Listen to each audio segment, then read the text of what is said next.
खबर से ही शुरुआत करते हैं कि इस वक्त हम पहुंचे हुए हैं मंजिल इंडिया के ब्रॉडकास्ट पर, जहां कि हमारा इंटरव्यू लिया जा रहा है और काफ़ी अच्छा लग रहा है जब हमारे साथ इंटरव्यू लेने के लिए हमारी गोड्डा की ही बेटी बैठी हुई हैं। और आपको बता दें कि जिस मोहल्ले से हम आते हैं इसी मोहल्ले से ये भी हैं और कई दिनों से चर्चा हो रही थी, तो आज इनसे बात हुई। और हम लोगों का इंटरव्यू किया करते थे, आज पहली बार मेरा कोई इंटरव्यू कर रहा है। अब कुछ लोग बोलेंगे कि देखो बहुत बड़ा हो गया, इंटरव्यू देने लगा है, इसको थोड़ा आगे कर दीजिएगा, समझे ना। तो ऐसा बात नहीं है, इनका चैनल को हमको आगे लेकर के जाना है। मेरा यहाँ पर ब्रॉडकास्ट में आने का मकसद भी यही है कि मेरे वजह से, मेरे चैनल के वजह से इनका चैनल अगर आगे जाएगा तो मुझे काफ़ी अच्छी लगेगी ये बात। तो अगर आप लोग भी मंजिल इंडिया को देख रहे हैं मेरे माध्यम से, मेरे कारण किसी भी तरीके से, बाय फोर्स देखना ही है, तो इनको सब्सक्राइब कर लीजिएगा अभी। और हम चाहते हैं कि मेरा इंटरव्यू से इनका सब्सक्राइबर बढ़ जाए, फॉलोवर बढ़ जाए। तो आप लोग देखिए, ज़बरदस्ती ही देखिए, लेकिन देखिएगा ज़रूर। वीडियो की शुरुआत होती है अभी से और क्या कुछ बातें हुई हैं वो आप लोगों को सुनाएंगे।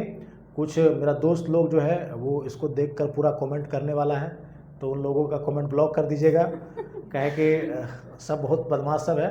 बाकी सबका प्यार समर्थन एकदम 100% बना हुआ है। ज़िले के जितने लोग देख रहे हैं, हमारी जो परिवार के लोग देख रहे हैं, सबको जोहार रहेगा। नमस्कार, मैं श्रद्धा कुमारी और देख रहे हैं आप मंजिल इंडिया पॉडकास्ट। आज हम बात करेंगे सोशल मीडिया के जरिए आज गोड्डा कितने दूर तक पहुंच चुका है। तो आज हमारे बीच मौजूद है गोड्डा के ऐसे ही मशहूर युवा जो पत्रकार हैं, जिनका नाम अनुज परासर है। तो आइए इनसे बात करते हैं और इनके बारे में थोड़ा सा जानने का प्रयास करते हैं कि ये गोड्डा में ही नहीं पूरे झारखंड में अपना परचम कैसे लहराए हैं। तो पहले आप अपने बारे में बताइए। जी, सबसे पहले तो आपके चैनल मंजिल इंडिया को बहुत बहुत धन्यवाद कि आपने हमको और हमारी टीम को आज इनवाइट किया। सबसे पहली बात कि अभी जैसे कि हम लोग अभी शुरुआत कर रहे हैं, जैसे कि आप लोगों ने शुरुआत किया है, तो हम लोगों का भी शुरुआत ही चल रहा है। और ऐसा कोई है नहीं कि अब हम लोग पूरे झारखंड में जाने जा रहे हैं, बस लगातार मेहनत चल रहा है और लोगों के बीच खबरों के माध्यम से जुड़ने का प्रयास करते हैं, लोगों के दिलों तक पहुंचने का प्रयास करते हैं और लगातार ये प्रयास जारी है। और ऐसा नहीं है कि हम लोग अभी बहुत कुछ कर लिए हैं या बहुत कुछ अचीव कर लिए हैं, तो ऐसा नहीं है। हम लोग अभी भी प्रयासरत हैं और लगातार प्रयास करते ही रहेंगे। ऐसा कोई, जैसे लोग कहते हैं कि अभी हम लोग अगर यहाँ पर बैठे हैं तो बहुत बड़ा अचीवमेंट हम लोगों के पास आ गया है, वैसा नहीं है। हम लोग भी प्रयास कर रहे हैं और हम लोग का ये शुरुआती फेज़ ही है। जितने लोग जान रहे हैं ये उन लोगों का प्यार, दुआ और आशीर्वाद है, बस यही है। आपने सोशल मीडिया में अपना कंटेंट कब से बनाना शुरू किया? कंटेंट हम लोगों की शुरुआत हुई थी 2021 और 22 के बीच में। उस समय हम लोगों की इस चैनल की शुरुआत हुई ज़िला जोहार की, और तभी से ही जो है कि हम लोग लगातार वीडियोस जो है वो कोशिश रहती है हमारी कि हर खबरों को हम लोग टच करें लगातार। 2021 और के लगभग में। तो शुरुआती दौर में आपको क्या क्या परेशानियों का सामना करना पड़ा? तो परेशानियां जो एक नॉर्मल कोई भी वीडियोस डालता है, चाहे वो यूट्यूब पर हो, फेसबुक पे हो, इंस्टाग्राम पर हो, जो परेशानियां सबको झेलनी पड़ती है वो हम लोगों ने भी झेली है और लगातार अभी भी झेल रहे हैं। ऐसा नहीं है कि बहुत सरल है। फेसबुक पर फॉलोवर्स हो सकता है कि थोड़ा जल्दी अचीव हो जाए, इंस्टाग्राम पर हो सकता है कि फॉलोवर्स थोड़े से जल्दी अचीव हो जाए, लेकिन यूट्यूब एक ऐसा प्लेटफॉर्म है जहाँ पर कि एक व्यूज़ लाना और एक सब्सक्राइबर को अपने चैनल पर लाना वो काफ़ी मुश्किल भरा काम है, और आज की डेट में भी वो मुश्किल ही है। लगातार निरंतरता रखी और लगातार वीडियोस हम लोग डालते रहे। महीने में कोई एक ऐसा दिन हो जाता है जिस दिन वीडियोस नहीं डलती हैं, तो हम लोगों को भी लगता है कि आज हम लोगों ने काम नहीं किया है, वीडियो हम लोगों ने नहीं डाला है। तो हम लोगों ने निरंतरता रखी है और अभी भी प्रयास है कि लगातार हम लोग वीडियोस डालते रहें, और अगर लगातार वीडियोस डालेंगे तो कोई समस्या नहीं आने वाली है। क्या आपके घर वाले आपको इस चीज़ में सपोर्ट करते हैं? हाँ, पूरा घर वाले, सभी लोग, घर वाले शुरू से ही सपोर्ट में रहे, सारे दोस्त मेरे सपोर्ट में हैं, और खास करके और भी जो भी जानने पहचाने वाले लोग हैं, सीनियर्स हैं, ज़िले के जितने भी हमारे बड़े भाई लोग हैं, उस सबका सपोर्ट अब शुरू से ही रहा है।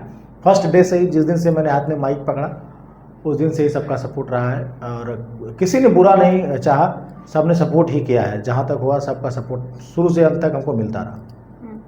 आज के दौर में सोशल मीडिया पे ग्रोथ करना कैसे, मतलब कर सकते हैं ग्रोथ? सोशल मीडिया पर ग्रोथ बहुत ऐसे तरीके हैं जिसको कर सकते हैं। कोई लोग कंटेंट बनाते हैं, ऐसे कंटेंट, अगर आप अश्लील कंटेंट बना रहे हैं, गाली गलौज कर रहे हैं, या फिर आप किसी का मजाक उड़ा रहे हैं, रोस्ट कर रहे हैं, तो आप तुरंत वायरल हो जाइएगा। और अगर आप आ रहे हैं खासकर एक न्यूज़ चैनल को लेकर के आज के दौर में, तो शायद आपके लिए बढ़ना थोड़ा सा मुश्किल हो जाएगा, बहुत मुश्किल हो जाएगा। क्योंकि सबसे पहला बात आपको बता दें, ये RPM का यहाँ पर काम होता है। न्यूज़ चैनल की अगर आप बात करेंगे, न्यूज़ चैनल से हम एक नया न्यूज़ चैनल बना करके हम तुरंत जो है कि वायरल हो जाएंगे, मनीष कश्यप बन जाएंगे, तो वो संभव नहीं है। आज के दौर में तुरंत मनीष कश्यप बनना संभव नहीं है। आपको कई साल लग जाएंगे और उसके बाद आपको मेहनत करनी पड़ेगी कि लगातार चलना पड़ेगा, हर खबर के पीछे दौड़ना पड़ेगा। एक खबर पता चला, आप अगर 10 मिनट लेट करिएगा तो वो खबर छूट जाएगी, वो कोई और बना करके चला जाएगा, या फिर आपको नहीं मिलेगा। ऑन द स्पॉट आप जब पहुंचेगा तो पता चलेगा कि वहाँ से सब लोग चले जा चुके हैं, कुछ नहीं हो रहा है, कुछ नहीं मिलेगा आपको। और साथ साथ में आपको सब शुरुआत करनी पड़ेगी आपके प्रखंड से, फिर आपको अपने ज़िला से, फिर अपने राज्य से, फिर भारत स्तर पर, जैसे हम लोगों ने कर रहे हैं। अभी हम लोग कर रहे हैं, पहले हम लोगों ने शुरुआत की थी अपने वार्ड से, ज़िले से, अभी हम लोग झारखंड लेवल तक की खबरें बना देते हैं। कभी कभी अंतर्राज्य भी चले जाते हैं, बिहार भी चले जाते हैं, तो अच्छा लगता है। तो उसी तरीके से सभी जगह जाना पड़ेगा, तब जा करके आप ज़्यादा वायरल हो पाइएगा। और हर एक जगह पर, कहीं पर भी कोई भी प्लेटफॉर्म हो, वहाँ पर आपको वीडियोस लगातार डालनी होंगी, तभी जा करके आप आसानी से जो है कि लोगों तक पहुँच पाइएगा। क्या सोशल मीडिया में एल्गोरिथम जानना जरूरी है या फिर कंटेंट? हाँ, नहीं, बहुत ज़रूरी है। एल्गोरिथम जाना तो बहुत ज़रूरी है। कंटेंट तो मायने है ही, लेकिन एल्गोरिथम में क्या होता है, उसमें समझाइए तो। जैसे कि आप देखिए, एक सबसे पहले लोग बोलते हैं कि जब मन हो तब अपने वीडियोस को आप लगा दीजिए। वैसा नहीं है, आपको पता करना पड़ेगा कि आप कब कंटेंट जो आपके लोग देख रहे हैं वो कब देख रहे हैं। मान लीजिए अब रात में आप 11 बजे वीडियो लगा रहे हैं, तो 11 बजे आपके ऑडियंस सो चुके होंगे, उस समय आपके ऑडियंस देखने वाले हैं नहीं। शायद संजोग हो सकता है कि वीडियो निकल जाए, फिर आपको है कि अब आपने अभी तुरंत वीडियोस को पोस्ट किया है, फिर 10 मिनट बाद आप वीडियो को डाल दे रहे हैं, वहाँ पर डैमेज होता है। उसके बाद वीडियो की जो क्वालिटी है वो थोड़ा सा मेंटेन रखना पड़ेगा, साउंड मेंटेन रखना पड़ेगा, और उसके साथ साथ में जो हैशटैग्स हैं उसको इस्तेमाल करना आज के डेट में काफ़ी महत्वपूर्ण रोल निभाता है वीडियोस को आगे ले जाने में, पहुँचा। सोशल मीडिया से पैसे कमाने का कितना तरीका है? सोशल मीडिया से पैसे कमाने के बहुत तरीके हैं, जिसका कि कोई गिनती नहीं है। गिनती नहीं है कि मतलब आप जिस प्लेटफॉर्म पे काम कर रहे हैं, अब एग्जांपल मैं न्यूज़ से हूँ तो न्यूज़ की ही बात करते हैं। सबसे पहले तो आप सोशल मीडिया पर एक चैनल बना लीजिए, और अच्छे खासे फॉलोवर्स जब आपके हो जाएंगे, जब आपको लोग जानने लगेंगे, तो सबसे पहले आपको ऐड मिलेगा, इंटरनेशनल ऐड जो आपके आते हैं, जो फेसबुक आपको रेवेन्यू देगा। उसके बाद यूट्यूब आपको रेवेन्यू देगा। इंस्टाग्राम पर अगर आपके अच्छे खासे फॉलोवर्स हैं तो वो मोनेटाइज हो जाता है, लेकिन कहते हैं कि इंडिया में अभी तक लगभग, जो मेरी जानकारी है, वहाँ तक 14-15 लोगों को ही इंस्टाग्राम पेमेंट कर रहा है। मतलब अगर इतने सारे अकाउंट हैं, सबको पेमेंट नहीं कर रहा है। वहाँ पर पेमेंट होता है ऐड के थ्रू से। ऐड करके आप किसी एक ब्रांड का प्रचार करके आप उस प्रचार से ऐड ले सकते हैं। लेकिन फेसबुक पर आपको फेसबुक पेमेंट करता है और यूट्यूब पर यूट्यूब पेमेंट करता है। इसमें आपको हर महीने जो है $100 जब आपके पूरे हो जाएंगे तो आपके अकाउंट में ऑटोमेटिक पैसे जो है वो आ जाएंगे। आपको उसमें किसी को टैक्स नहीं देना है, कुछ नहीं करना है। उसके बाद ये फर्स्ट पेमेंट हो गया। दूसरा पेमेंट हो गया क्या कि आप लोकल ऐड कर सकते हैं। बाज़ार में आपकी दुकानें हैं, वहाँ पर जाकर के आप बात कर सकते हैं कि हम आपकी दुकान का प्रचार करेंगे, मेरे माध्यम से आपकी दुकान पर लोग आएंगे, तो आप इसके अवैध में उनसे आप पैसे ले सकते हैं। चाहे वो कोई भी आप उससे एक राशि ले सकते हैं, जितने में आप करना चाहें। उसके बाद कहीं पर आप जा रहे हैं, घूम रहे हैं, खा रहे हैं, वहाँ पर आप जाकर के अच्छा खासा उनसे भी पैसे लेकर के ऐड कर सकते हैं। आप ट्रांसपोर्ट, टूरिज्म या फिर और किसी भी चीज़ का जिससे आप चाहें कि हम पैसे बना सकते हैं, अगर उनको बोलें कि हम आपका प्रचार करें, तो एक प्रचार प्रसार एक बहुत बड़ा माध्यम रहता है। फेसबुक, यूट्यूब के अलावा लोकल ऐड बहुत कारगर साबित होता है। उससे आप अच्छा खासा जो ऐड है, जो पैसा है, वो बना सकते हैं। आजकल के बच्चे जो पढ़ रहे हैं तो वो लोग ब्लॉगिंग करने का सोचते हैं, तो ब्लॉग कैसे बनाए, उसका क्या क्राइटेरिया है? अच्छा है कि पढ़ाई के साथ साथ में अभी से बच्चे जो हैं कि तो ब्लॉगिंग करने के लिए मतलब क्या क्या स्ट्रेटेजी होना चाहिए उसका? सबसे पहले तो ब्लॉगिंग करने के लिए आपको पता होना चाहिए कि किस चीज़ का ब्लॉगिंग आप करेंगे। जैसे कि कोई अगर पढ़ रहा है, मैं तो सबसे कहता भी हूँ कि अगर आप के पास फ़ोन है और आप काम कर रहे हैं तो ज़रूर अपना एक वीडियोस बना करके रोज़ाना यूट्यूब पर अपलोड करा करिए, ताकि एक साल तक अगर लगातार आप 365 वीडियो डालिएगा तो पक्का मैं वादे के साथ कह सकता हूँ कि दूसरे साल में आपके पास फेसबुक का पैसा आपके अकाउंट में आएगा। मैं सबको कहता हूँ, अपने दोस्तों को भी कहता हूँ, जो भी प्रोफेशन है आपका, अगर आप इंजीनियर हैं तो उससे रिलेटेड वीडियोस डालिए, अगर आप पढ़ रहे हैं या पढ़ा रहे हैं तो उससे रिलेटेड वीडियोस डालिए, जो भी कर रहे हैं, खाना बना रहे हैं तो खाना बनाने का ही वीडियोस डालिए, लेकिन पर डे 1 या 2 वीडियो आपके यूट्यूब पर अपलोड होने चाहिए। उसमें कोई ये नहीं कि आज नहीं कर पाए, आज तबीयत खराब है, आज कहीं घूमने चले गए या फिर आज मन नहीं हुआ, तो ये नहीं होना चाहिए। पर डे 1 वीडियो डालिए। आप जो भी कर रहे हैं, चाहे आप ये ब्रॉडकास्ट ही कर रहे हैं तो डेली, ये नहीं कि 10 दिन के बाद एक वीडियोज़ आ रहा है, उसमें ऑडियंस आपकी नहीं आपके तक कनेक्ट हो पाएगी। पर डे 1 वीडियोज़ चाहिए, ताकि चाहे वो रील्स ही हो, कुछ भी हो, लेकिन एक वीडियो चाहिए, तब जा करके जो है कि आपको अच्छा रिस्पांस मिलेगा। और अगर ब्लॉगिंग की आप बात करें तो आप किस क्षेत्र में ब्लॉगिंग करना चाह रहे हैं, पहले अपना कंटेंट चुनिए, उसको लिखिए, उसको समझिए, उसको पढ़िए, उसके बाद उसको बोलिए, बोल करके उसको रिकॉर्ड करिए। रिकॉर्ड करने के बाद थोड़ा सा अगर एडिट आता है तो एडिट कर लीजिए, उसके बाद उसको पोस्ट कर दीजिए। ये ब्लॉगिंग का तरीका हो गया। अब बहुत तरीके के ब्लॉगिंग लोग कर रहे हैं, कोई फूड वाले ब्लॉगिंग कर रहे हैं, कोई रेगुलर ब्लॉगिंग कर रहे हैं, कोई इंस्ट्रूमेंटल ब्लॉगिंग कर रहे हैं, कोई जो है कि जंगल दिखा रहे हैं, कोई पहाड़ दिखा रहे हैं, कोई वादियाँ दिखा रहे हैं, कुछ भी कर रहे हैं लोग तो वो दिखा रहे हैं, कोई गाली गलौज कर रहे हैं, कोई डांस कर रहे हैं। तो ब्लॉगिंग बहुत तरीके का है, जिस तरीके का उनका मन वो उस तरीके की ब्लॉगिंग कर सकते हैं। और ब्लॉगिंग के क्षेत्र में अच्छा रिस्पांस है, यूट्यूब पर काफ़ी अच्छा रिस्पांस मिलता है।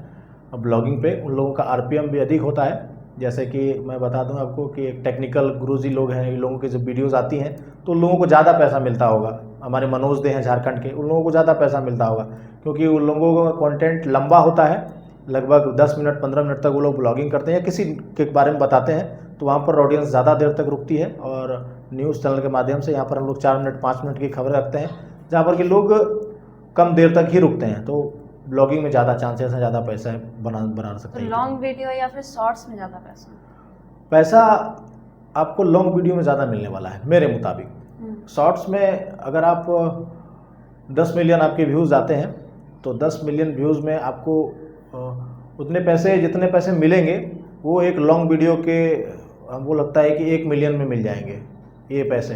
अगर लॉन्ग वीडियोज़ आपकी चल गई 1 मिलियन, मान लीजिए 10 मिनट की कोई वीडियो और वो 1 मिलियन चल गई, और इधर शॉर्ट्स आपका 10 मिलियन चला गया, तो वो बराबर है। लॉन्ग वीडियोज़ में ज़्यादा पैसा मिलता है, क्योंकि उसमें 3 से 4 बार ऐड चलती हैं। और यूट्यूब का एल्गोरिथम है कि वो पहले ऐड ही आपको दिखाएगा, उसके बाद आपको वीडियोज़ दिखाएगा। आपकी सबसे पहली ब्रांड डील कौन सी थी? हम लोगों ने अभी तक ब्रांड डील की नहीं है।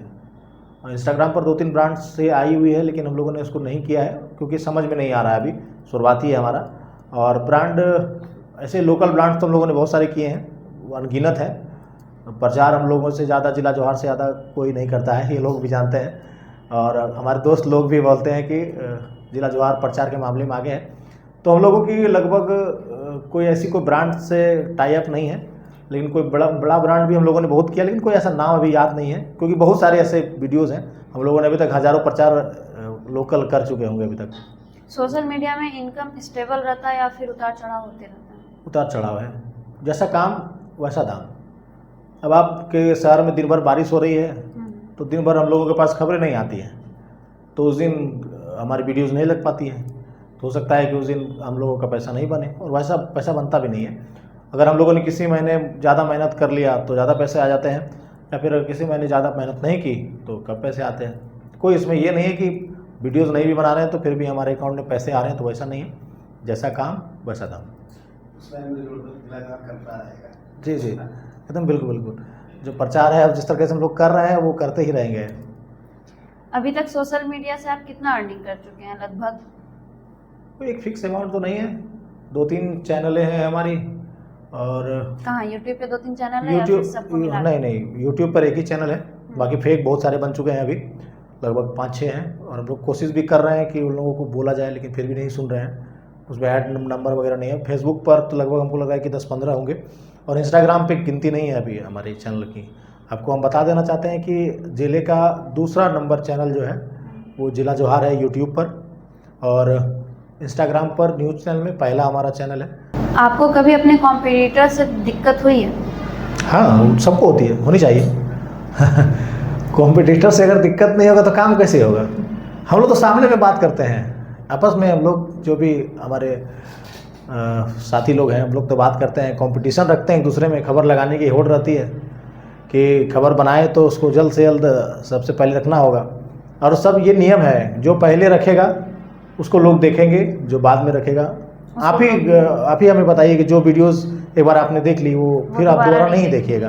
तो हम लोग में कंपटीशन रहती है और हम लोग इसको हंसी खुशी स्वीकार भी करते हैं और एक दूसरे को बताते भी हैं। हम लोग फ़ोन पे बात करते हैं खबर लेने के बाद कि थोड़ा देर रुकना था, तुम लगा दिए, हमको लगाना था। तो हम लोग बोलते हैं कि क्या करें, काम है। बाकी हंसी मजाक में हम लोग आपसे बात करते रहते हैं। न्यू क्रिएटर्स के लिए सबसे बड़ी सलाह आप क्या देंगे जो सोशल मीडिया पे भी नए नए आए हैं? बस उन लोगों से यही कहना है कि अगर मन बना लिए हैं कि पत्रकारिता ही करना है तो पत्रकारिता ही करिए, वसूली मत करिए। समझ गए होंगे लोग, आप लोगों से नहीं आएगा। अगर पत्रकारिता करना है तो फील्ड में जाइए, ग्राउंड जीरो की रिपोर्ट दिखाइए, जो हम लोगों ने शुरू से की है। हम लोगों के ऊपर लोग नहीं कह सकते हैं कि हम लोगों ने किसी के ऊपर दबाव बनाया या फिर प्रेशराइज किया लोगों को। कभी ऐसा हुआ नहीं है और उम्मीद नहीं है कि ऐसा होगा। कुछ यही कारण हैं जिसके कारण कि हमारी टीम छोटी है। हम लोगों की एक रूल एंड रेगुलेशन है चैनल की, कुछ चीज़ें हैं जो हम लोग नहीं चलाते हैं। कई लोगों को उनसे आपत्ति भी है कि आप ऐसा क्यों नहीं करते हैं, आप नहीं चलाते हैं, इन सब चीज़ों को आपको चलाना चाहिए। तो हम लोग उनसे साफ कहते हैं कि नहीं, हम लोग ये चीज़ों को नहीं चलाते हैं और नहीं चलाएंगे।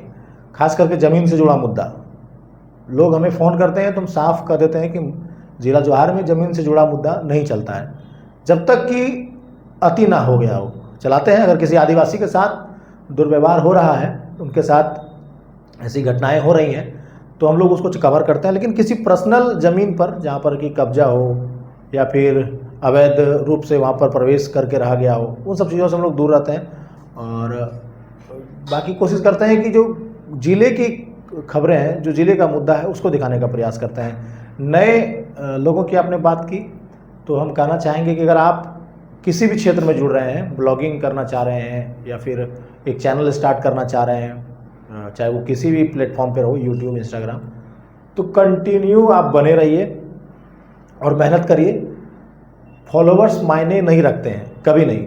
किसी भी लोगों के लिए फॉलोवर्स मायने नहीं रखते हैं। जब मेरे चैनल पर 20,000 सब्सक्राइबर नहीं थे उस समय भी हम लोगों ने 8 मिलियन यहाँ से खबरें पहुँचाई हैं। 1 मिलियन 2 मिलियन नहीं, 8 मिलियन तक खबरें पहुँचाई हैं।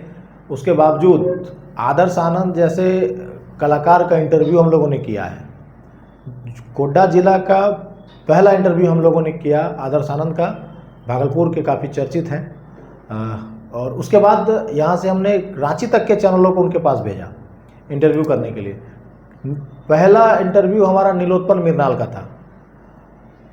शायद आप लोगों ने नाम सुना हो या नहीं। नीलोत्पल मिर्नाल काफ़ी प्रचलित हमारे गोड्डा के नौनिहाट के रहने वाले कवियों में से एक हैं। 2 सारी किताबें हैं उनकी। एक अवघड़ करके किताब है और एक डार्क हॉर्स करके एक किताब है जो काफ़ी प्रचलित है। तो उनका इंटरव्यू हम लोगों ने किया।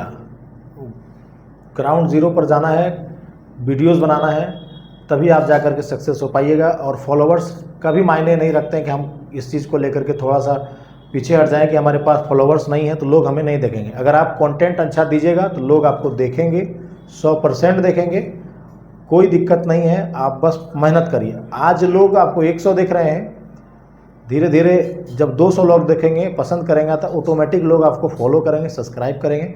और इसका जीता जाता उदाहरण जिला जवाहर है, क्योंकि जब हमारा चैनल शुरू हुआ, हमारे चैनल से पहले ज़िले में कई सारे चैनल कार्यरत थे और आज भी हैं। मैं किसी का नाम नहीं लूँगा, लेकिन आज भी हैं। और वो लोग कहते हैं, खुद कहते हैं कि आप लोग मेहनत करते हैं जिसके वजह से आप लोगों के पास फॉलोवर्स आ रहे हैं।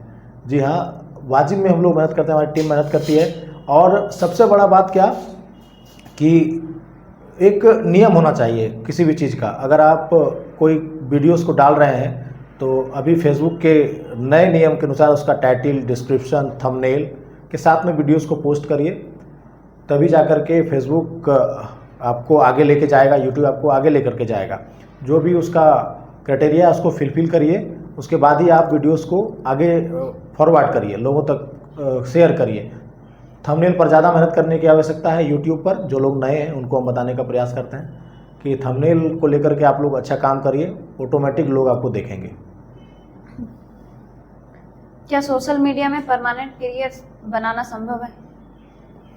परमानेंट करियर बनाना संभव, इसको आप मतलब कैसे आपको बताएं कि अभी आपने यूट्यूब चैनल बना के रखा हुआ है, अच्छा खासा रेवेन्यू आपको जनरेट हो रहा है, कोई एक गलती आपका यूट्यूब चैनल डिलीट हो गया, उसके बाद आप क्या करिएगा? अभी आपके पास लाखों लाख पैसे आ रहे हैं, आप तो सोच रहे हैं कि हम सेटल हो गए, हमारे पास पैसे आ रहे हैं लाख लाख, और अचानक आपका चैनल देखिएगा कि किसी ने उस पर स्ट्राइक मारा और आपका चैनल बंद हो गया। उसके बाद आप कहीं के नहीं रहिएगा। नए चैनल आप बनाते बनाते जब तक आप सोचिएगा कि वो जिस हिसाब से आपको पैसे आ रहे थे वो पैसे आपको आएंगे नहीं, उसके बाद आपका डाउनफॉल वहीं से शुरू हो जाएगा। तो ये नहीं है कि आप सिर्फ और सिर्फ सोशल मीडिया के भरोसे ही रहिए, उसके अलावा भी अपना काम करिए। सबसे पढ़े तो आप पढ़ाई करिए, अगर आप नए लड़के हैं तो पढ़ाई करिए, क्योंकि अगर आप अच्छा पढ़िएगा तभी अच्छा लिखिएगा, और जब अच्छा लिखिएगा तो अच्छा बोलिएगा, तभी आपको लोग सुनेंगे। वरना आप पत्रकारिता ही कर रहे हैं और आपके पास अगर सही लहजा नहीं है बोलने का, सही तरीका नहीं है बोलने का, और अगर आप शब्दों का उच्चारण सही नहीं कर पा रहे हैं, तो लोग आपको नहीं देखेंगे, नहीं सुनेंगे और लोग आपसे नहीं जुड़ेंगे। अगर आप सोच रहे हैं कि हम बस एक माइक लेंगे, एक कैमरा लेंगे और लेकर के निकल जाएंगे फील्ड में और लोगों से पत्रकारिता के नाम पर उगाही कर लेंगे, तो कुछ ही दिन शेष हैं। वो समय भी आएगा जब कि लोग आपसे नहीं डरेंगे। फिलहाल अभी के युवाओं में बस यही है कि माइक ले लेंगे तो लोग हमसे डरेंगे, पुलिस हमारा इज्जत करेगा, तो ऐसा नहीं है। सब लोग समझदार हैं। सबसे बड़ी चीज़ है कि आप किसी भी क्षेत्र में हो, ब्लॉगिंग कर रहे हो या फिर आप पत्रकारिता कर रहे हो, तो पढ़ाई अवश्य करिए। शब्दों का उच्चारण मैंने कई पत्रकारों का देखा है, खुद मेरा भी सही नहीं है, मैं दूसरे की बात क्या करूं। और मैं भी मेहनत करता हूं, प्रयास करता हूं लोगों से सीखने का, और कोशिश करता हूं कि लगातार हमारा जो शब्द है उससे कोई आहत ना हो, किसी को कोई ठेस ना पहुंचे, और कभी भी हमारी खबर से किसी का दिल ना दुखे। हाँ, जो गलत करता है उनका दिल तो दुखेगा ही, और दुखना भी चाहिए, क्योंकि अगर आपको दुखेगा नहीं तो आप सुधरिएगा नहीं। अगर मान के चले कि हमको कोई चैनल को फेसबुक, यूट्यूब, इंस्टा सब चीज़ में फेमस कराना है, पॉपुलर कराना है, तो हम किस स्ट्रैटेजी को फॉलो करें? सबसे पहले तो मैं लगातार कह रहा हूँ कि एक ही बात, डेली वीडियो डालने हैं और ऐसे कंटेंट को टारगेट करना है जो कि छुपे हुए हो, या फिर अभी तक कोई नहीं किया हो, या फिर जो करंट मुद्दा हो। उसके लिए आप को मैं बताता हूँ कि आप अपने फ़ोन में ट्विटर इंस्टॉल कर लीजिए। उस पर जो भी ज्वलंत मुद्दे हैं, जो करंट मुद्दे हैं, जो पब्लिक को देखना पसंद है, वो तुरंत आते हैं।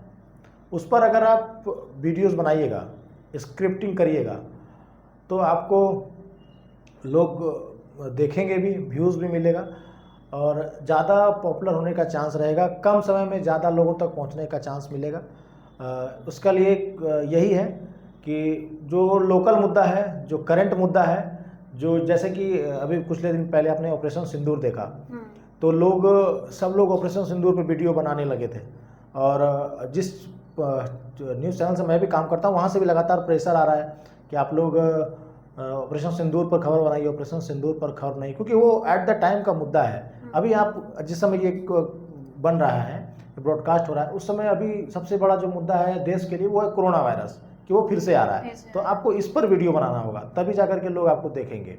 अब ऐसा नहीं है कि अभी हम यहाँ पर ब्रॉडकास्ट कर रहे हैं और हम 90s फिल्मों की खबरें बना रहे हैं तो लोग हमें नहीं देखेंगे, तो फिर वो एक खाना पूर्ति हो जाएगी कि हमने वीडियोस बनाई और डाली। वहाँ पर आपको ट्रेंड को फॉलो करना पड़ेगा, वायरल को फॉलो करना पड़ेगा, तभी होगा।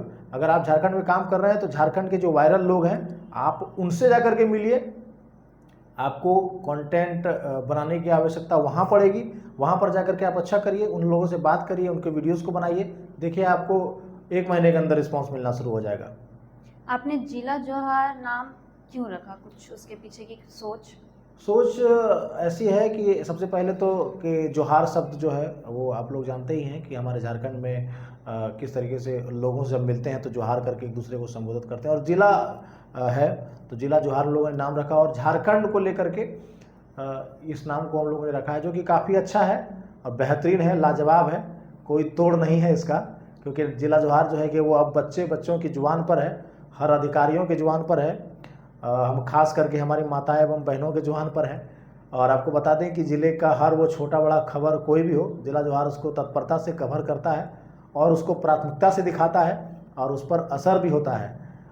अधिकारियों का कहना है कि अगर जिला जोहार पर खबर चली है तो ज़रूर जो है कि उस पर कार्रवाई होगी, और किसी के खिलाफ़ अगर खबर चली है तो वो लोग भी जानते हैं कि असर तो होना ही है।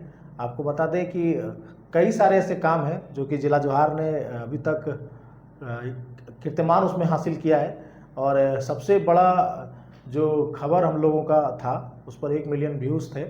आपको हम बताना चाहते हैं कि एक छोटे बच्चे के द्वारा दुर्गा पूजा में एक पंडाल बनाया गया था।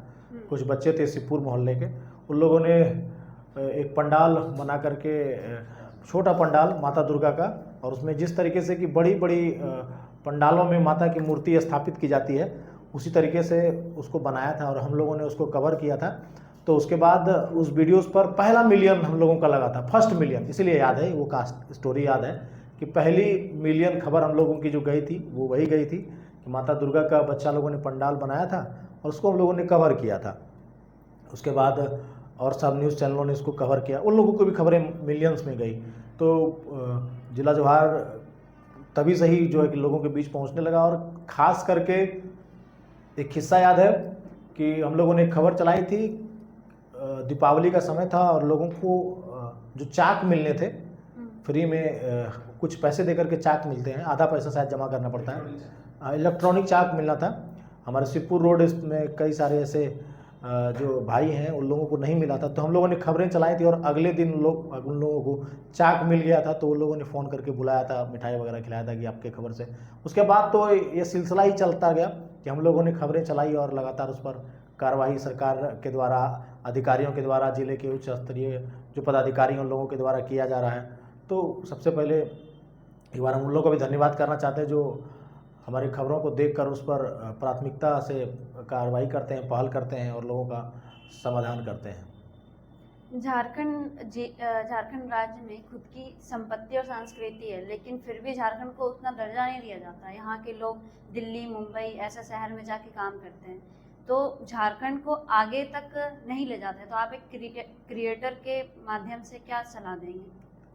ये सारे सवाल तो हम लोग यहाँ के नेता से करते हैं लगातार। पिछले दिन भी सब लोगों ने देखा कि अडानी में किस तरीके से धरना प्रदर्शन हुआ, उसमें भी मेरा सवाल था यहाँ के लोगों से, यहाँ के अधिकारियों से, यहाँ के नेताओं से, यहाँ के जनप्रतिनिधियों से था कि रोजगार की बात आप लोग कब करिएगा, गोड्डा के युवा को रोजगार कब मिलेगा, 75% जो नौकरी की बात है वो आप कब करिएगा। तो सब लोगों ने कहा कि जल्द करेंगे, लेकिन करने को तैयार नहीं है। इसको लेकर के सड़कों पर उतरने के लिए लोग तैयार नहीं हैं। आज हमारे लोग यहाँ से काम करने के लिए बाहर जा रहे हैं। कई सारे हमारे मित्र हैं जो कि बाहर में काम करते हैं और अपनी आजीविका चला रहे हैं। कई साल से बहालियाँ नहीं आई हैं, कुछ लोगों ने सेंट्रल में अपनी जॉब बनाई है। कई सारे मित्र हैं हमारे जो कि बीएसएफ, आर्मी या अन्य जगहों पर कार्यरत हैं। उन लोगों में अपना टैलेंट था तो उन लोगों ने लिया, लेकिन जो लोग झारखंड से पढ़कर प्रयास कर रहे हैं वो लोगों अभी तक सफल नहीं हो पा रहे हैं। लेकिन जैसे जैसे उम्र बढ़ती है तो घर वालों का प्रेशर बढ़ता है, तो बाहर कमाने के लिए जाना पड़ता है। सरकार को इसमें ठोस कदम उठाने की आवश्यकता है कि जो जिस ज़िले के लोग हैं उस ज़िले में उनको रोज़गार दिया जाए, उसके लिए और किस तरीके से कार्य किया जाना चाहिए उस पर काम करने की आवश्यकता है। खास करके हमारे नेताओं को अपने क्षेत्र में कंपनियां लगाने की आवश्यकता है। और ये जो सरकार कह रहे हैं कि अपने से घर में अपना कारोबार शुरू करें, तो लोग करने को भी तैयार हैं, लेकिन उसके लिए भी पैसे की आवश्यकता होती है।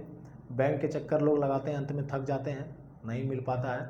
कई सारी सरकार की योजनाएं भी हैं, उसमें भी बिचौलिया तंत्र हावी है और वहाँ पर लोग थक जाते हैं, पैसे देने पड़ते हैं, उसके बावजूद भी काम नहीं होता है। तो सरकार को इसमें एक ठोस कदम उठाने की आवश्यकता है, जिससे कि यहाँ के जो लोग हैं वो पलायन ना करें और दूसरे राज्य में जाकर के काम ना करें। हम लोग लगातार इसको लेकर के सवाल उठा रहे हैं और जब तक लोगों से मिलेंगे, अधिकारियों से मिलेंगे, नेताओं से मिलेंगे, ये सवाल लगातार जारी रहेगा।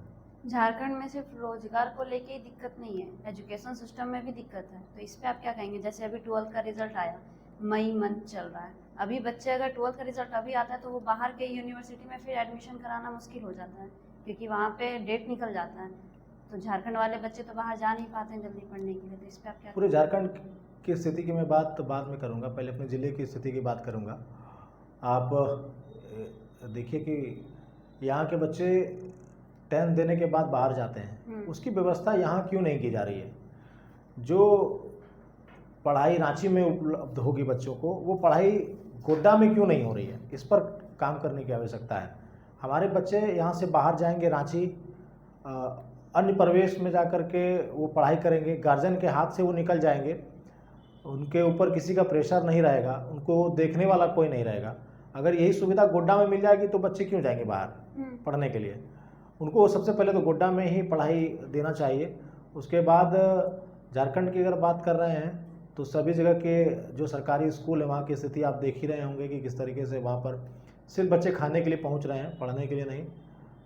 जो कहते हैं कि स्कूलों में अब सिर्फ शिक्षा के अलावा सब कुछ बिकता है, तो ये बात सही है, हम लोग देखते भी हैं और कई जगह हम लोगों को आंख बंद करना भी पड़ता है। तो पढ़ाई का स्तर हमारे ज़िले में सही नहीं है। अभी आप रिजल्ट की बात कर रहे हैं तो मैं आपको बताऊं कि गोड्डा में एक से बढ़कर एक ट्यूशन चलाने वाले टीचर हैं। जब आप मिशन चौक से सरकंडा चौक तक जाइएगा तो सिर्फ आपको कोचिंग संस्थान ही दिखेंगे, लेकिन टॉपर बसंतराय से निकल जाता है। गोड्डा में टॉपर नहीं है, बड़ा सवाल है ये, और इस सवाल पर भी हम लोग कार्य करेंगे कि पढ़ाने वाले शिक्षक गोड्डा में एक से एक, लेकिन टॉपर निकलता है बसंतराय से। क्या बसंतराय के शिक्षक गोड्डा से विद्यार्थियों को बसंतराय जाना पड़ेगा पढ़ने के लिए? बीते दिन आपको हम बता दें कि नीट में से बसंतराय के ही एक शिक्षक थे, उनमें से शायद जितने भी बच्चे ने एग्ज़ाम दिया उन्होंने सब ने क्वालिफाई कर लिया। गोड्डा में भी बहुत सारे ऐसे शिक्षक हैं जिनके यहाँ से एक भी बच्चे क्वालिफाई नहीं कर पाए। गोड्डा से एक टॉपर है, सेकंड टॉपर, वो शायद बाहर में रह करके पढ़ाई की है, अभी उसके बारे में जानकारी मुझे नहीं है, लेकिन वो गोड्डा के टॉपर नहीं है, वो बाहर में रह के पढ़ाई की है। तो पढ़ाई की व्यवस्था यहाँ सिर्फ पैसों के लिए शायद पढ़ाया जा रहा है बच्चों को, या फिर भीड़ लगाने के लिए पढ़ाया जा रहा है। शिक्षकों को इस क्षेत्र में अपनी जिम्मेदारी समझने की आवश्यकता है कि जिन बच्चों को हमको पढ़ाने के लिए भेजा गया है, जिनका भविष्य संवारने के लिए हमको भेजा गया है, उनके लिए हम कार्य करें, थोड़ा अपनी जिम्मेदारियों को समझें, बस पैसे और नाम के पीछे ना भागें। आजकल हम लोगों ने देखा है कि एक ही बच्चा अगर टॉप किया है वो तो सभी ट्यूशन सेंटर में जा कर के सभी शिक्षक बता रहे हैं कि ये मेरे यहाँ से पढ़ा है, ये मेरे यहाँ से पढ़ा है, ये मेरे यहाँ से पढ़ा है। पिछले साल की बात कर रहे हैं। अभी शिक्षक लोग देखेंगे तो हमको बोलेंगे कि आप ऐसा बोल रहे हैं। जिस ये सच्चाई है कि आप लोग ऐसा करते हैं, ऐसा करना नहीं चाहिए। आपके एक बच्चे ने टॉप किया है, बाकी और 19 बच्चे, अगर आपके 20 बच्चे ने आपके यहाँ से 10th का एग्ज़ाम दिया है तो एक बच्चा आपके यहाँ से टॉप किया है, बाकी 19 बच्चे का बात कौन करेगा? सही बात। उन लोगों का रिजल्ट क्या हुआ, उनकी चर्चा कौन करेगा? अगर हम बोल देंगे तो हम आपके लिए ख़राब हो जाएंगे। तो आपको दिखानी है तो आप उन 19 बच्चों की रिपोर्ट्स दिखाइए कि उनमें से कितने बच्चों ने पास किया है। एक बच्चा टॉप किया है, हो सकता है कि वो क्रीम मटेरियल हो पहले से, ये भी तो हो सकता है कि उसकी पढ़ाई शुरू से ही अच्छी रही हो या उसको ऐसा प्रवेश मिला हो। उन 19 बच्चों की बात कौन करेगा कि जिनको पढ़ाने के लिए, जिनका भविष्य संवारने के लिए गार्जियन ने आपके पास भेजा और उन लोगों का रिजल्ट नहीं बन पाया। तो सवाल के घेरे में यहाँ के शिक्षक आते हैं, खास करके वो शिक्षक जिन्होंने पढ़ाई को धंधा बना लिया है। आपकी आज तक की सबसे बड़ी सफलता क्या रही है? हम लोगों की सफलता की बात अगर हम लोग करें तो हम लोग की सफलता ये है कि हम लोगों ने किसी खबर को बनाया और उस पर कार्रवाई हो गई, वो हम लोगों के लिए सफलता है। और सबसे ज़्यादा खुशी भी हम लोगों को उसी चीज़ में होती है कि अगर हम लोग कोई खबर को बना करके आएँ और 24 घंटा के अंदर अगर उस पर कार्रवाई हो गई तो हम लोगों को लगता है कि हम लोगों के लिए सबसे बड़ी सफलता है। और ऐसा होता है, ये गिनाने की आवश्यकता नहीं है हम लोगों को। कई सारी ऐसी सफलताएँ हम लोगों के पास हैं जो कि हम लोगों ने उसको खबर बनाया और उस पर कार्रवाई हुई। इनमें से एक सफलता आप लोगों के बीच में साझा करना चाहूँगा कि एक बच्चे से एक माँ बिछड़ गई थी। गोड्डा के रौतारा चौक के करीब एक बच्चा जो है वो माँ से बिछड़ गया था और बच्चा काफ़ी छोटा था। बच्चा खाते खाते सीधे शंकर सिनेमा हॉल से सीधा चला गया गोढ़ी के पास, और गोढ़ी के पास जाने के पास उसके बीच में कई सारे तालाब हैं। बच्चा छोटा था, नादान था, और उसके बाद वो माँ जो है कि वो पूरा सड़क पर विलाप कर रही थी। तो आसपास के लोगों ने फ़ोन किया कि ऐसी घटना हो गई है, आप आइए। तो हम लोगों ने तुरंत उसके सारी डिटेल जो है वो फेसबुक अपने चैनल के माध्यम से और अन्य व्हाट्सएप चैनल के माध्यम से हम लोगों ने उसको सर्कुलेट किया। नगर थाने में आवेदन दिया गया। 10 मिनट के अंदर फ़ोन आया कि बच्ची गोढ़ी में एक विवाह भवन में जहाँ पे एक शादी का समारोह हो रहा है वहाँ पर दिखी है। तुरंत हम यहाँ से अपनी बाइक लेकर के निकले और पुलिस को पहुँचने से पहले बच्ची को रेस्क्यू किए, बच्चों को अपने पास लिए और ला करके थाना में जमा किए। तो ये जो उपलब्धि थी, उसके बाद जो माँ का आशीर्वाद, माँ का जो प्यार वो मिला मुझे और मेरी टीम को, जो दुआ मिली, वो मेरे लिए सबसे बड़ी सफलता थी कि एक बार बिछड़े हुए बच्चे को हमने माँ से मिलाया था। उसकी तस्वीर भी अभी भी हम लोगों के पास है। गोड्डा के बारे में कुछ प्यारी चीज़ें बताइए। काफ़ी खूबसूरत जगह है, यहाँ के लोग काफ़ी अच्छे हैं और यहाँ की गलियाँ मुझे बहुत पसंद है। मैं अगर 2-4 दिन बाहर रहता हूँ तो मुझे मन नहीं लगता है, मुझे लगता है कि मैं गोड्डा आ जाऊँ। यहाँ पर रास्ते में जो लोग मिलते हैं वो सब लोग जान पहचान के होते हैं, जो भी मिलते हैं मुस्कुरा कर मिलते हैं, और जब भी कोई मुसीबत होती है तो सब लोग साथ खड़े होते हैं। और कभी ऐसा लगता नहीं है कि अगर मैं अकेले निकल जाऊँ तो मुझे 100 मीटर भी पैदल लोग जाने देते हैं। जिधर से गुजरता हूँ जो लोग मिलते हैं वो अपनी गाड़ी पर बैठा लेते हैं। ये मैं इसलिए कर रहा हूँ क्योंकि बीते दिन नवंबर में मेरा ये हाथ टूट गया था। उसके बाद मैं बाइक नहीं चला पा रहा था, फिर भी मैं खबरें बना रहा था। लोगों को लग रहा था कि ये जाता कैसे है, तो मैं घर से पैदल निकलता था। रास्ते में जो मिलते थे वही अपनी गाड़ी पर बैठा लेते थे, और जाना अगर उनको कहीं और है तो पहले मुझे पहुंचा देते थे कि आप यहाँ पर पहुँचिए। उसके बाद वो अपने जाते थे। तो गोड्डा के लोग काफ़ी प्यारे हैं। कई सारी ऐसे जगहें हैं यहाँ पर जो मुझे काफ़ी पसंद है, जिसमें से कि सुंदर डैम है, दमाकोल है, गोड्डा बायोडाइवर्सिटी पार्क है, और माँ सिंह वाहिनी मंदिर है, माँ योगिनी मंदिर है। कई सारी ऐसी जगह हैं। खास करके गोड्डा का जो ये छोटा वाला पार्क है वो काफ़ी मुझे पसंद है। वहाँ की भीड़ भाड़ मुझे देखने में काफ़ी अच्छी लगती है। कारगिल चौक अपना काफ़ी खूबसूरत है, हटिया चौक की तो बात ही निराली है, और रौतारा चौक के लोग काफ़ी प्यारे हैं। सरकंडा चौक पर जाने के बाद तो लगता है कि हम कहाँ आ गए। काफ़ी खूबसूरत वहाँ पर जो मंदिर बन रहा है वो और भव्य बन रहा है। सभी जगह के लोग काफ़ी प्यारे हैं। और ब्लॉक पे तो हमारा जीवन जो है कि वो शुरू ही हुआ है। हम लोगों ने खेलना सीखा है। गांधी मैदान की बात करें तो वहाँ का जो रात का जो व्यू है वो काफ़ी लुभाता है, और जब वहाँ पर जीपीएल होता है तो लोगों की भीड़ किसी किनन स्टेडियम की तरह लगती है। हमारे झारखंड का ये स्टेडियम उसी तरीके का लगता है। काफ़ी खूबसूरत है हमारा शहर गोड्डा। अगर आप जिला जोहार शुरू नहीं करते तो आप क्या करते थे? कहीं प्राइवेट जॉब कर रहे होते हैं जो कर रहे थे। जिला जोहार के साथ साथ में मैंने प्राइवेट जॉब भी किया है। लगभग जिला जोहार में काम करने के साथ मैंने नेमोतरी के भारत गैस एजेंसी में कम से कम 2-3 साल तक कंप्यूटर ऑपरेटर की जॉब की है। और मैं इसलिए काम नहीं छोड़ रहा था क्योंकि मेरा एक फीस पेमेंट तक सीमित था। मैं वहाँ से मुझे सैलरी मिलती थी और मैं इधर वो सारे पैसे मैंने जिला जोहार में लगाए हैं। वहाँ से कमाई के लगभग पैसे मैंने जिला जोहार में लगाए, क्योंकि एसेसरीज़ मेरे पास सारे हैं।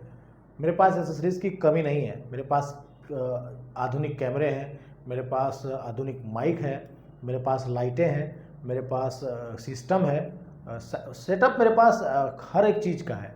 जो एक अच्छा बड़ा चैनल कर सकता है वो सारी चीज़ें मेरे पास हैं।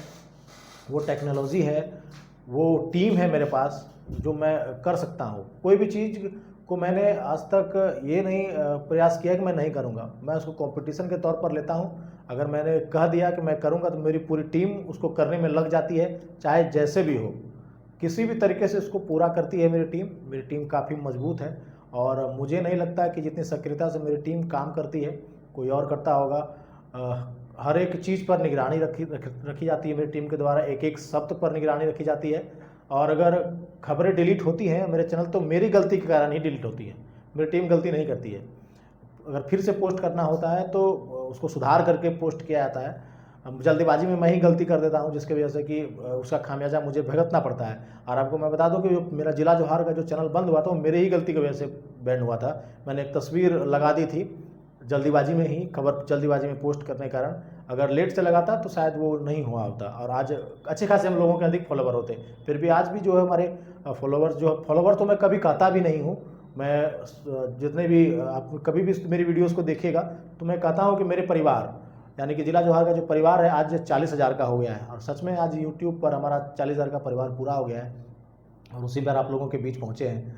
लगातार आप लोगों से मुझे लगता है कि पिछले 1-2 महीने से बात हो रही होगी, 1 महीना तो कंटिन्यू बात हो रहा होगा कि आना है आना है आना है। समय नहीं मिल पा रहा था, क्योंकि जब भी यहाँ आने का होता था तो कहीं ना कहीं से फ़ोन आ जाता था, तो हम उधर चले जाते थे।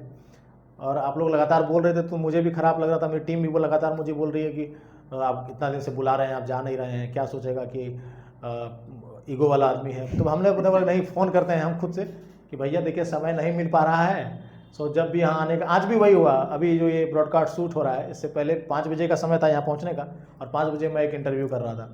उसके बाद मैंने फ़ोन करके बोला इनको कि आधा घंटा समय लगेगा, उसके बाद हम लोग यहाँ पर पहुँचे हैं। तो आप लोगों का बहुत बहुत धन्यवाद रहेगा एकदम। एक रील्स फेमस हुआ था कि झारखंड को कौन ही जानता है, तो कौन जानता है झारखंड को? जो बोलते हैं कि हम झारखंड को नहीं जानते हैं, शायद उनको पढ़ने की आवश्यकता है। और ये हंसी मजाक वाली बातें हो सकती हैं कि झारखंड को कौन जानता है, तो वो अनपढ़ है शायद मेरे ख्याल से। झारखंड 250 राज्य में से एक राज्य है, और जो पढ़ा लिखा नहीं है वही बता पाएगा कि वो पढ़ा ही नहीं होगा कि झारखंड राज्य है, तभी तो उसको पता नहीं है। आप ही बताइए कि 28 राज्य में से एक राज्य तो झारखंड है ना। झारखंड में क्या है वो तो बात की बात है, राज्य हमारा झारखंड है। तो जैसे कि और अन्य राज्यों का नाम लोग जानते हैं, तो उसी तरह झारखंड का भी नाम जानते होंगे। तो जो कह रहे हैं कि झारखंड को कौन जानता है, तो शायद वो खुद है। ये रील्स के लिए वायरल हो सकता है, लेकिन झारखंड को जो नहीं जानेगा, शायद मुझे नहीं लगता है कि वो पढ़ा लिखा होगा, वो शायद अनपढ़ होगा, इसीलिए उसको झारखंड पता नहीं है। और झारखंड में जो चीज़ें हैं, इससे पूरा देश चल रहा है। जो कोयला हमारे इलाके का है, वो सबसे महत्वपूर्ण चीज़ है, जिसको कि लोगों को जानना चाहिए, इसके बारे में लोगों को पता होना चाहिए। और ख़ास करके जिस जगह से, झारखंड के गोड्डा से हम आते हैं, तो ये भी पूरे झारखंड में सबसे अनमोल जगहों में से एक है, और इसे बचा करके और संजो कर रखने की आवश्यकता है। तो झारखंड के कुछ पॉपुलर आदमी, पॉपुलर जगह के बारे में थोड़ा सा बताइए, ताकि कोई हमारे झारखंड में भी आए घूमने के लिए। झारखंड में सबसे आसान अगर लोगों को घूमने के लिए हम बताएं, तो वो लोग रांची आ जाए। रांची में आकर के वो पूरा रांची घूम लें। अगर ज़्यादा नहीं जाना है तो सारी कनेक्टिविटी वहाँ से है, एयर कनेक्टिविटी है, रेलवे कनेक्टिविटी है, बस कनेक्टिविटी है। और सबसे बड़ा बात कि रांची में आप किधर से भी आइए, सब तरफ से रास्ता है। आप रांची प्रवेश करने से पहले आपको इतने खूबसूरत सब नज़ारे मिलेंगे जो कि कहीं नहीं मिलेंगे। जैसे पतरातू वैली है, वहाँ पर कई सारे ऐसे रिजॉर्ट वगैरह बन गए हैं जो कि काफ़ी खूबसूरत है। और वहाँ पर नेतरहाट अगर आप चले जाइएगा तो मुझे नहीं लगता है कि कहीं और आपको जाने की ज़रूरत पड़ेगी, काफ़ी खूबसूरत जगह है। उसके बाद मैं रांची से सीधा अपने शहर गोड्डा आ जाऊँगा। गोड्डा से सटे आपको बता दें कि सबसे जो महत्वपूर्ण हमारे पूरे झारखंड का चीज़ है, जो कि पूरे देश दुनिया में प्रचलित है, वो है बाबा बैद्यनाथ धाम, जो कि ज्योतिर्लिंगों में से एक है। और यहाँ पर करोड़ों के तादाद में लोग सावन में बाबा को जल चढ़ाने के लिए पहुँचते हैं। देश विदेश से लोग आते हैं। तो झारखंड का सबसे जो महत्वपूर्ण स्थल है वो हमारा बाबा बैद्यनाथ धाम है। तो यहाँ पर आप आइए। यहाँ पर भी एयर कनेक्टिविटी हो चुकी है, बस कनेक्टिविटी है, रेलवे कनेक्टिविटी है, कहीं से भी आप आ सकते हैं, बाबा बैद्यनाथ धाम का दर्शन कर सकते हैं। तो उसके बाद अगर आपको यहीं आसपास में और कहीं घूमना है तो आप दुमका चले जाइए। दुमका में एक सेल्फी ब्रिज बना है, जिसको कि देख करके आप शायद ऐसा कहिए कि कहीं नहीं है, वो पूरे हमारे भारत देश में से वो जो सेल्फी ब्रिज बना है वो काफ़ी खूबसूरत है। और झारखंड सहित पूरे भारत में वो पहला स्थान बना करके रखा हुआ है सेल्फी ब्रिज। बहुत ऐसा जगह है जो कि गिनाना मुश्किल है। गिरिडीह है, धनबाद है, बोकारो है, जामताड़ा है, लातेहार है, सिमडेगा है, बगल में साहिबगंज है। यहाँ पर काफ़ी खूबसूरत सब जगह है।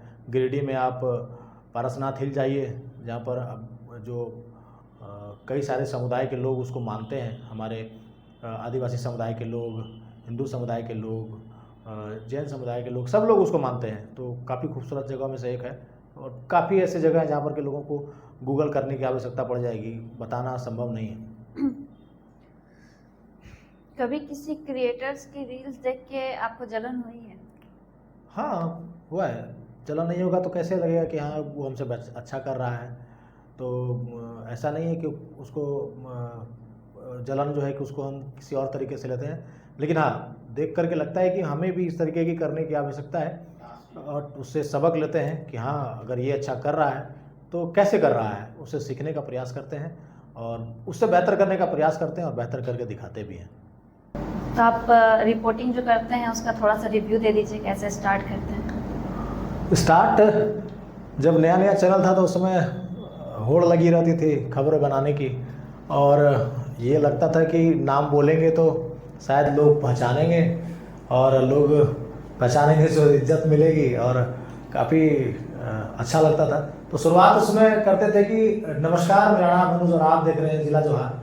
और इस वक्त हम लोग मंजिल इंडिया के प्लेटफॉर्म पर पहुंचे हुए हैं जहां पर कि आज हमारा इंटरव्यू लिया जा रहा है। काफ़ी अच्छा लग रहा है यहाँ पर पहुँच करके। लेकिन मैं बता दूं आपको कि पिछले 4-5 महीनों से मैं शब्द का प्रयोग नहीं कर रहा, क्योंकि अब जो प्यार लोगों का मिल रहा है वो काफ़ी अच्छा लगता है। मैं जहाँ भी जाता हूँ लोग मुझे जानते हैं और ये मेरे लिए, मेरे परिवार के लिए सबसे गर्व की बात है, खासकर मेरे पिताजी के लिए।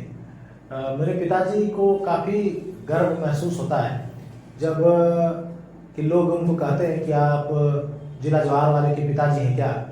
तो हाँ, मेरी मम्मी को भी लोग कहती है कि आप ही का लड़का है जो काम करता है। तो उस समय काफ़ी अच्छा लगता है। मम्मी घर आकर के बताती हैं कि आज सैलून गए थे तो वहाँ पर जो महिलाएं थी वो पूछ रही थी हमको कि जिला जवाहर वाला आप ही का बेटा है। तो पिताजी और माँ के लिए भी काफ़ी अच्छा लगता है। और मैं आपको बताऊं कि इन सब के पीछे जो इस चैनल पर जो आप मेरी मेहनत देखते हैं वो 10 से 20% है।